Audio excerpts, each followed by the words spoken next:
Where nearly 100 teenage girls were sexually abused, laid bare a toxic mix of religious reach and political impunity. A horrific case of sexual crimes against hundreds of women 32 years ago.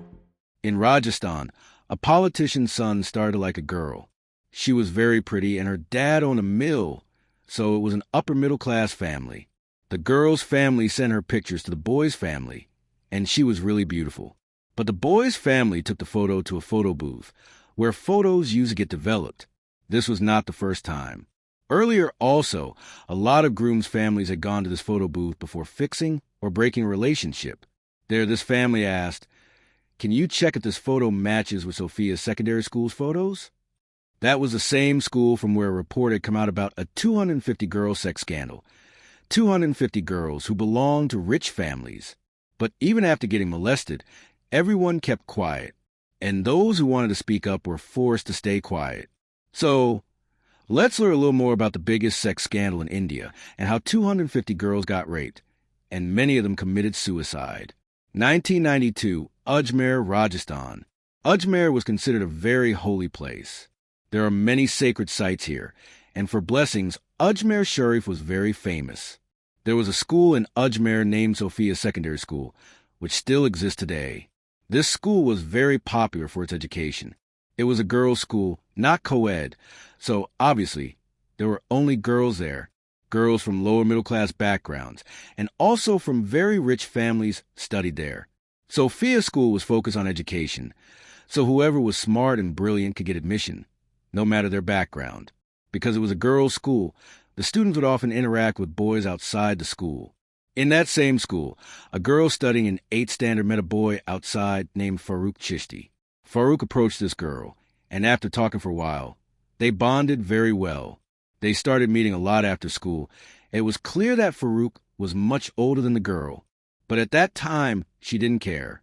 Their friendship soon turned into love. They began meeting more frequently. Like most couples, they did normal things together. Many times, this girl even bunked school to hang out with Farooq. They were so in love that they blindly trusted each other. One day, Farooq invited the student to his farmhouse. She wasn't aware of his intentions, but she still felt comfortable around him. Farooq made her feel safe, and when her guard was down, Farooq approached her for sex, and they ended up having sex. But in the middle of all this, Farooq clicked a few photos of the girl. Let me remind you, this was between 1991 and 1992, when love, meeting a guy, or having a physical relationship, all of this was considered extremely taboo. Farooq took the girl's pictures, and after clicking them, he showed her the negatives. He said, "This is you, right? Right now, I'm watching these photos. But think, what if these pictures get circulated in the neighborhood?" Farooq had made her fall in love just to trap her in his plan. After taking her to the farmhouse and sleeping with her, he began blackmailing her. He said, "If you don't want your photos to get leaked, then bring one more girl from your school to my farmhouse. If you do this, I'll give your pictures back or I'll burn them. But if you fail in your task, I'll leak all these photos in school and around your neighborhood." And this was the beginning of the biggest sex scandal in India. If we really want to understand this case properly, then we'll have to talk about the mastermind behind all this, Farooq Chishti. Farooq was the president of the Ajmer Youth Congress Party. With him were Nafiz Chishti and Anwar Chishti, who were the vice presidents and visible faces of this party.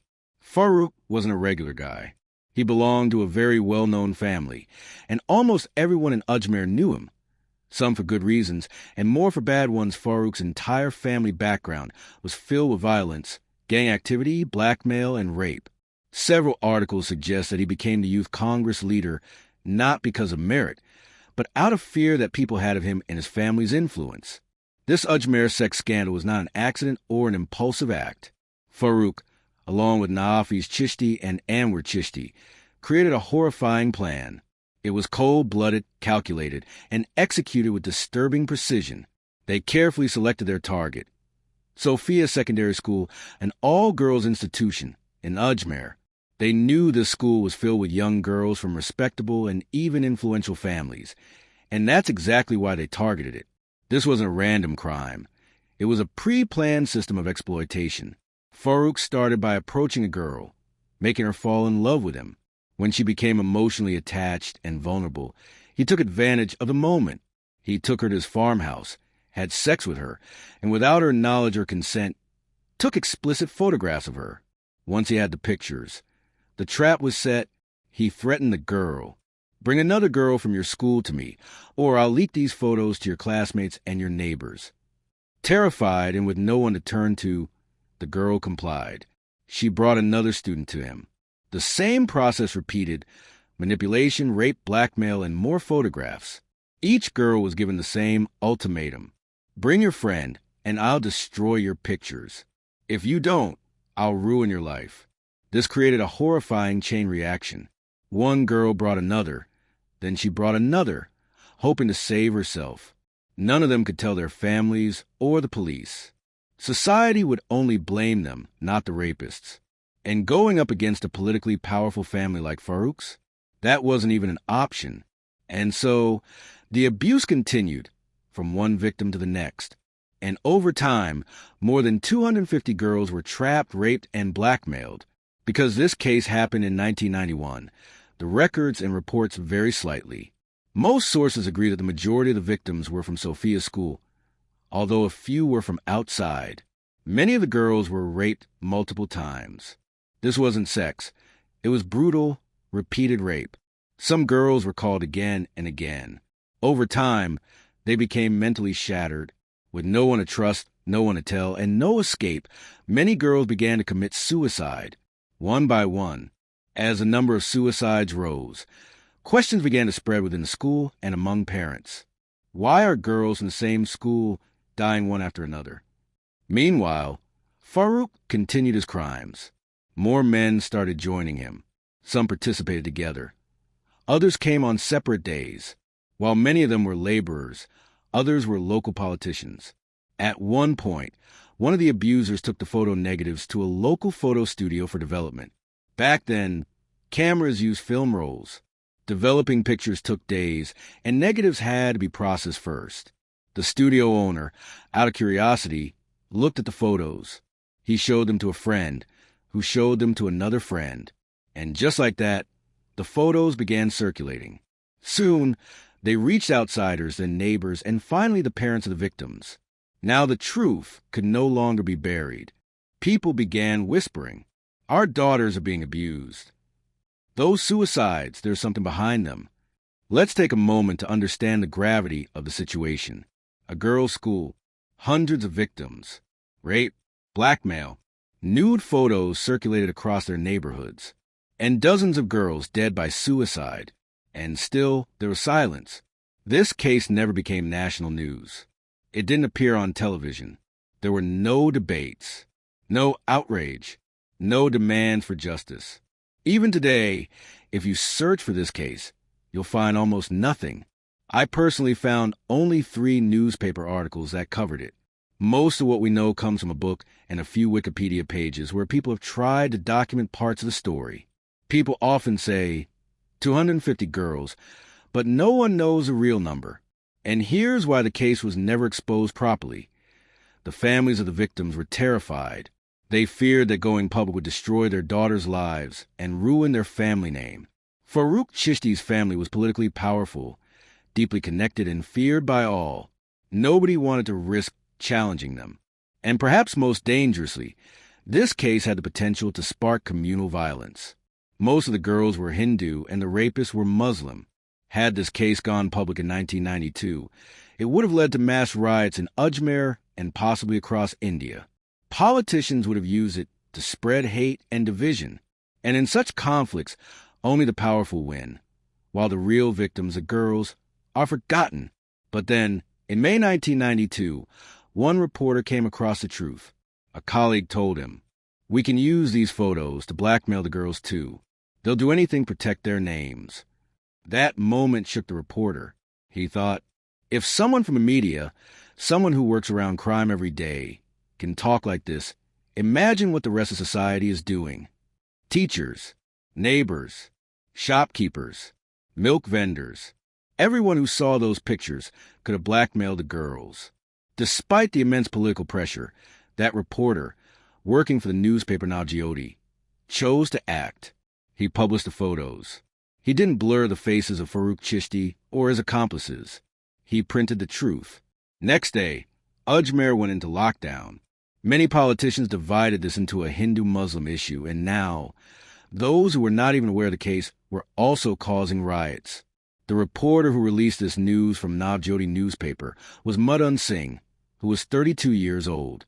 After the news came out on the night of September 4th, weird things started happening with Madan Singh. He was returning home when he noticed a Maruti van following him. Normally, a car would pass a pedestrian on the road, but this van kept following Madan Singh for half an hour. When he turned back to see what was happening, he saw 4 men inside the van. The man sitting in the front passenger seat took his hand out of the window and fired a bullet toward Madan Singh. The bullet hit him in the right hip. Madan Singh couldn't walk after being shot, so to save himself, he jumped into a nearby brook. Maybe because of the gunshot sound, or because of his screaming, some people reached the location, and the people in the van ran away. After this, Madan Singh was taken to the hospital. He was in a very bad condition. It had now been 2 days since the news came out, and Madan Singh had already been shot. 2 days after the shooting, at around 11 a.m., 3 men came outside the hospital. A policeman was also there to protect Madan Singh. But even then, those 3 men entered the hospital and shot Madan Singh in his bed. This was probably done because Madan Singh had seen the people in the van, and if their names came out in the news, their reputations would be destroyed. And that's what happened to the first man who raised his voice against the scandal. But the most important part is, in the beginning, 32 girls came forward out of the 250. They went to the police station and identified the boys, saying, "Yes, they molested us." Now, why only 32 girls? Because any girl who went to the police would be shamed. People would say she only went to the police because she had been raped. Secondly, Farooq's family and the politicians linked to the case were blackmailing the girls' families. So all the girls were scared. Only 30 to 32 girls dared come forward and identify the criminals. As I told you earlier, many politicians were involved. Leaders of big political parties had also molested these girls.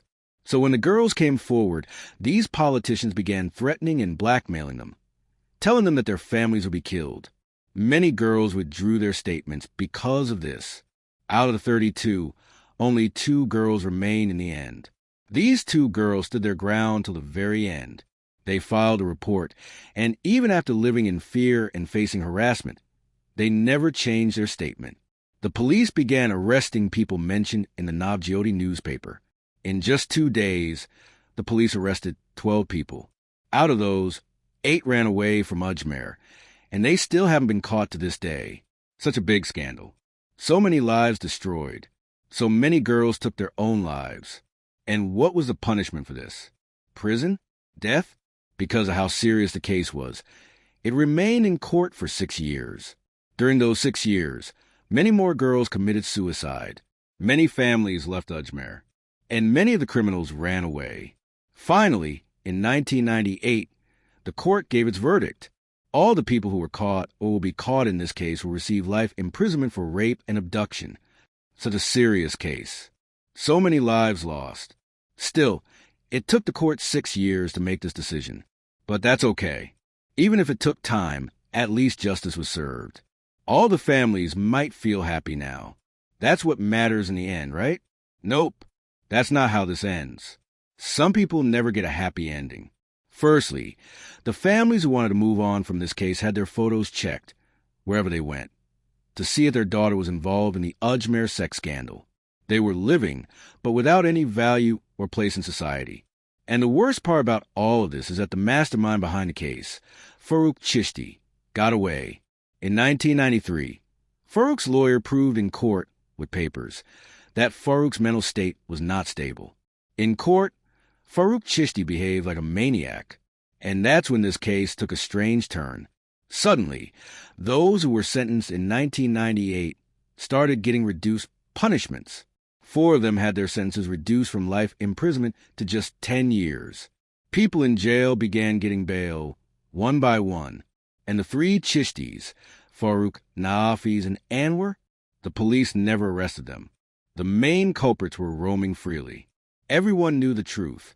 Even the judge sitting in court knew who was behind all this. But still, the mastermind was living his best life. I have to say this. 250 girls were raped, and many of them gave up their lives.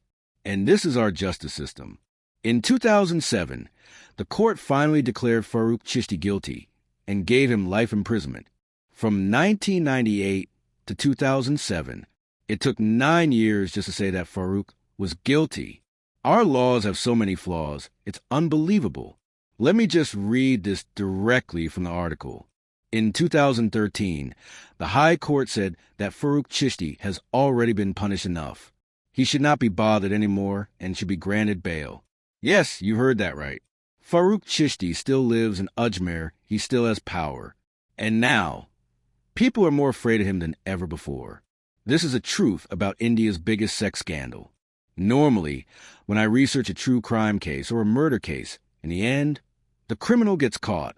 But in this case, I knew halfway through, it's not going to happen. I felt that way because you probably haven't heard about this case. Neither have your parents. Because this case was overshadowed by religion, caste, and shame. But this is one of those cases that our youth must know about to understand how monsters live among us, protected by their political power. So hopefully you share this story in your circle. And with that, this case ends here. All those families still holding on to hope, hoping that one day their daughters might get justice. Because in 2013, one more Chishti was caught. But since it wasn't confirmed, I didn't talk about it. Looking at Indian judiciary system today, I don't think anything will ever happen. I don't think there will ever be a final decision.